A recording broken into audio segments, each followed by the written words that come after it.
জনাব তারেক রহমান, আপনাকে আমাদের অনুষ্ঠানে স্বাগত জানাই। আপনি আমাদের শুভেচ্ছা এবং কৃতজ্ঞতা জানবেন। আরও আছেন জাতীয় নাগরিক পার্টির যুগ্ম আহ্বায়ক ডক্টর তাজনুবা জাবিন। ডক্টর তাজনুবা জাবিন, আপনাকে আমাদের অনুষ্ঠানে স্বাগত জানাই। আপনি আমাদের সাথে যুক্ত হয়েছেন, সেই জন্য আমাদের কৃতজ্ঞতাও জানবেন। আমি আপনাকে প্রথমেই যে বিষয়টার দিকে আপনার দৃষ্টি আকর্ষণ করতে চাই সেটা হচ্ছে যে এনসিপি বা এই যে জাতীয় নাগরিক পার্টি কিভাবে বিএনপির শত্রুতে পরিণত হলো, মানে বিএনপিকে কিভাবে শত্রু গণ্য করতে থাকলো। যেমন আপনাদের একটা জনপ্রিয় বয়ান আমরা এরকম শুনি যে আপনারা 15 বছর কোথায় থাকেন, 15 বছর আপনারা পারেন নাই, কিন্তু 15 বছর যে বিএনপি পারে নাই সেইটার দায় কিন্তু আমাদের সবার। যেমন এই বৈষম্য বিরোধী ছাত্র আন্দোলন যখন জীবনের ঝুঁকি নিয়ে রাস্তায় এসে দাঁড়ালো, তারা যখন মরতে শুরু করেছিল, আপনিও প্ল্যাকার্ড নিয়ে রাস্তায় দাঁড়িয়েছেন, আপনি একজন পেশাজীবী, আমরাও আমাদের জায়গা থেকে যা করার দরকার তা করতে চেয়েছি, তা করতে চেষ্টা করেছি। কিন্তু বিএনপি যখন করতে চেয়েছে, বিএনপি যখন শেখ হাসিনাকে সরাতে চেয়েছে, তখন আমাদের কাউকে কিন্তু পাশে পায় নাই। এই 15 বছর ধরে সংগ্রামরত, তারপর হচ্ছে বিভিন্নভাবে মজলুম দলটা কিভাবে এনসিপির সবচেয়ে বড় প্রতিপক্ষতে পরিণত হলো। তারা কথায় কথায় বিএনপিকে শ্লেষ করে, বিএনপি পারে নাই, বালুর ট্রাক সরাতে পারে নাই, দৌড়ানি দিয়ে এই আগে যদি দিতেন তাইলে এতদিনে ওরা পলায় যেত, এগুলি বিএনপিকে কেন শুনতে হইতেছে? মানে বিএনপির অপরাধটা কি? এবং সেটা কিন্তু আজকে থেকে না, প্রথম দিন থেকে। এবং বিএনপির অপরাধ আমি সরাসরি দেখি যে বিএনপি একটা নির্বাচন চায় এবং নির্বাচন করে এটা দেখতে চায় যে কারা আসলে কটুক দিতে পারে। আপনি যদি আমাদের একটু বলতেন। এই 5 আগস্টের পরে কিন্তু প্রত্যেকটা ফ্যাসিবাদ বিরোধী শক্তি যার যার ব্যানারে ফেরত গেছে। এখন যখন গণ অভ্যুত্থানটা নিয়ে প্রশ্ন ওঠে, গণ অভ্যুত্থানের ভাগিদার নিয়ে প্রশ্ন ওঠে, সবাইকে কিন্তু সমান সেটার অংশীদার তারা দাবি করে, খুব ভালো কথা। কিন্তু যখন ব্যর্থতা বা কোনো ধরনের জবাবদিহিতার মধ্যে পড়তে হয়, তখন কিন্তু শুধু ছাত্র তরুণদেরকে পড়তে হয় বা এই গুটি কয়েক ছাত্রকে ধরে পড়তে হয় যে, এবং এই শত্রু বা তারা 15 বছরে কিছু পারে নাই, এই কথাটা কিন্তু শুধু ছাত্র তরুণদের পক্ষ থেকে যায় না, এটা জনগণের পক্ষ থেকেও যায়। আপনি যদি আপনাদের এই অনুষ্ঠানগুলোর নিচে কমেন্ট গুলা দেখেন, কখনো যদি চোখে পড়ে, এখানে কিন্তু যাদের প্রকৃত অর্থে যাদের অ্যাকাউন্ট আছে, এরকম অনেক মানুষ কিন্তু খুব সুন্দর সুন্দর কথা লেখে এবং কাউকে অ্যাটাক করে না, খুব গঠনমূলক ভাবেই কিন্তু লেখে। এটা থেকে কিন্তু আপনারা নিজেরাও বুঝতে পারবেন এবং আশেপাশের মানুষ থেকেও বুঝতে পারবেন যে গত 15 বছরে একটা যোগ্য বিরোধী দল হওয়ার ব্যর্থতা কিন্তু এদেশকে ভুগিয়েছে, একটা সফল বিরোধী দল হওয়ার ব্যর্থতা কিন্তু এদেশকে ভুগিয়েছে। এটা শুধু ছাত্র জনতা হিসেবে আমরা যে বলি যে, বা এনসিপি এই নতুন করে যেটা বলে, ব্যাপারটা তা না। আরেকটা বিষয় হচ্ছে, এই শত্রু বা এই মুখোমুখি দাঁড় করানোর ব্যাপারটা কিন্তু এক দিক থেকে না। আপনি দেখবেন এই যে কিছুদিন আগে এক টক শোতে আমার এক সহ আলোচক বলছিলেন, আমি 90 সালের গণ অভ্যুত্থানের একটা কথা বলছিলাম, উনি বলছেন 90 সালে তোমার বয়স কত ছিল, বেয়াদব, অপরিপক্ক, আদব কায়দা জানে না, তোমাদের বয়সে মানে এক একজনের, আমাদের রাজনৈতিক জীবন বা রাজনৈতিক পথ চলা তোমাদের বয়সের বেশি। এই যে খাটো করে দেখা, এই যে হেয় করে দেখা, তো এটার প্রতিক্রিয়াতেও কিন্তু কিছু কথা চলে আসে না। ডক্টর জাবিন আসেন, আমরা একটু আমার ব্যর্থতা, আমি আপনার প্রশ্নটা আসলে বুঝাতে পারছি কিনা আমি জানি না।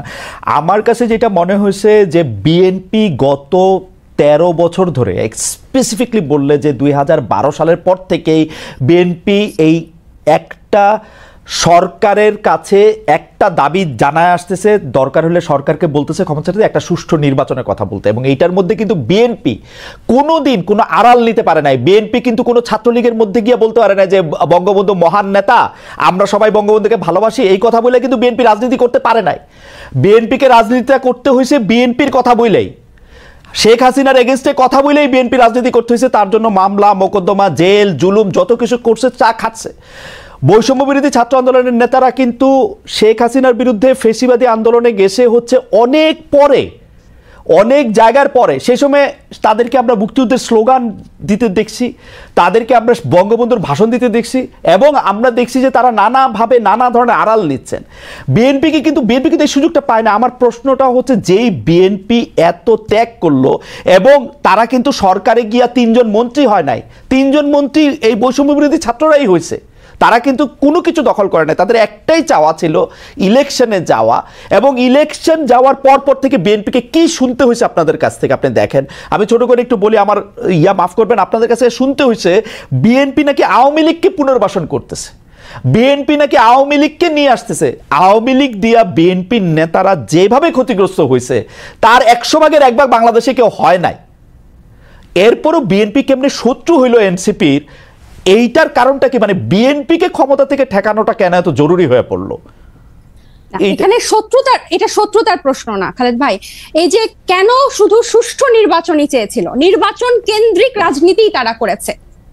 এই যে হাসিনা কিভাবে এই 3টা অবৈধ নির্বাচন করে ফ্যাসিস্টের সাম্রাজ্য টিকে রেখেছিল, তাদের রাজনীতিটাই ছিল নির্বাচন কেন্দ্রিক। কারণ নির্বাচন হলেই শুধু গণতন্ত্র হবে, গণতন্ত্র ফিরে আসবে, এটা তাদের একটা রাজনৈতিক একটা চালের, এটা বা তাদের কি বলবো আমি, পরিকল্পনার ভুল বলবো, যে তারা সবসময়, আপনিই বলছেন যে তারা সবসময় সুষ্ঠু নির্বাচনই চেয়েছে।